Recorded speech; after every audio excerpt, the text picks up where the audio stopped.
हर surgery में किसी न किसी साइंस का इस्तेमाल होता है जिससे उस सर्जरी का रिजल्ट बहुत ही अच्छा आता है और वो सर्जरी सक्सेसफुल बनती है। एब्डोमिनोप्लास्टी, जिसे हम टमी टक भी बोलते हैं, वो एक ऐसी ही मॉडर्न साइंस का उपयोग करके किया जाता है जिससे कि आपको वो रिजल्ट्स मिल पाते हैं जो आपको चाहिए।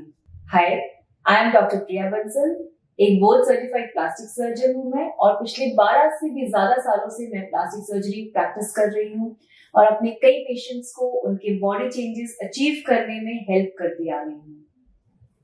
आज मैं आपसे बात कर रही हूँ टमी टक सर्जरी के बारे में।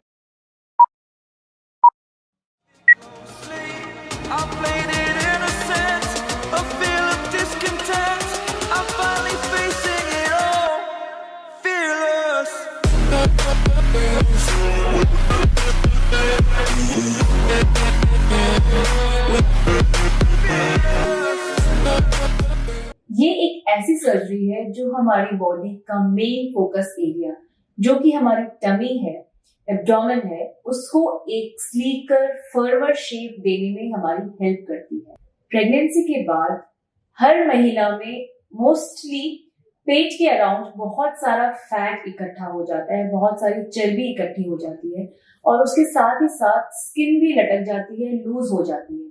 एब्डोमिनोप्लास्टी या टमी टक के द्वारा हम इस एक्सेस फैट और एक्सेस स्किन को रिमूव कर सकते हैं एक स्लीकर शेप्ड एब्डोमेन पाने के लिए। अब सवाल ये है कि टमी टक सर्जरी करने के दौरान कौन कौन सी साइंस का इस्तेमाल किया जाता है।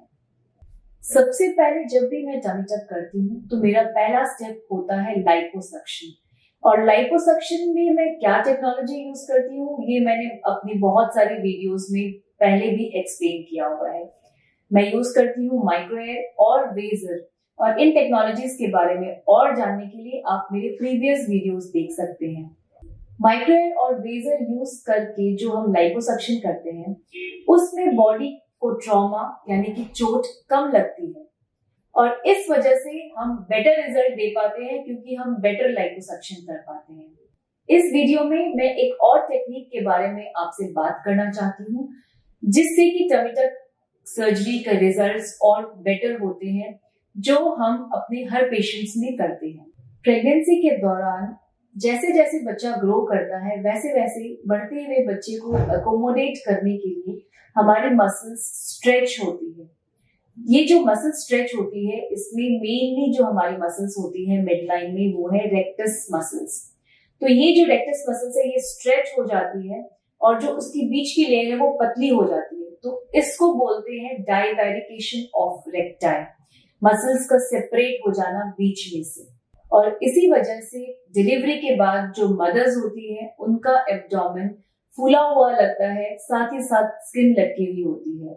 कितनी भी एक्सरसाइज हम कर ले, कितनी ही मसल्स को टोन कर ले, ये जो बीच में गैप बन जाता है प्रेगनेंसी के दौरान, ये गैप ठीक नहीं हो पाता और इसी वजह से वेस्ट लाइन जो है वो बड़ी नजर आती है, अनएस्थेटिक भद्दी लगती है। ना सिर्फ ये फूलेपन की वजह से जो मदर्स है उनका पोस्चर चेंज हो जाता है जिसकी वजह से उनको कमर के निचले हिस्से में दर्द रहता है और कुछ पेशेंट्स में ये जो रेक्टस मसल की शीट है ये पतली होने की वजह से हर्निया होने के भी चांसेस होते हैं। टमी टक सर्जरी के दौरान इस प्रॉब्लम का सलूशन किया जाता है। ये रेक्टस मसल्स को दोनों तरफ से पास में लाके जोड़ा जाता है एक परमानेंट धागे के साथ। अब ये जानना जरूरी है कि जब भी मसल स्ट्रेच होती है वो सिर्फ एक डायरेक्शन में स्ट्रेच नहीं होती, वो दोनों डायरेक्शन में स्ट्रेच होती है, वो एक 3D इफेक्ट होता है। इसलिए जब भी हम मसल्स को टाइटन करते हैं उसको हम सिर्फ वर्टिकली अगर टाइट करें तो वेस्ट लाइन सिर्फ ऐसे आएगी। हमने अपनी सर्जरीज में छोटी सी मॉडिफिकेशन करी जिससे कि हमारी वेस्ट लाइन और अच्छी बन सके और हम मसल्स को ना सिर्फ वर्टिकली सूचर करते हैं, उनको हॉरिजॉन्टली भी सूचर कर देते हैं ताकि एक अच्छी वेस्ट लाइन, अच्छा कर्व आए बॉडी में।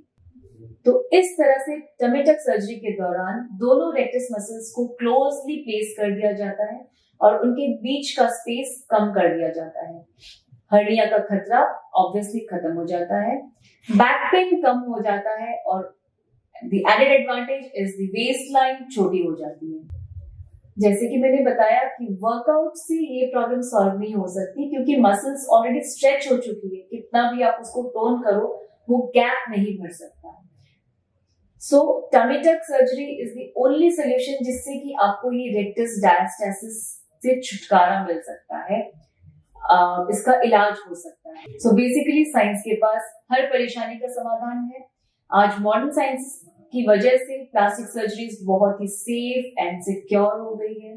सिर्फ आपको एक सही मेडिकल फैसिलिटी और एक बोर्ड सर्टिफाइड प्लास्टिक सर्जन का चुनाव करना जरूरी है, जो आपकी प्रॉब्लम के हिसाब से आपको एक कस्टमाइज्ड सॉल्यूशन प्रोवाइड कर सके।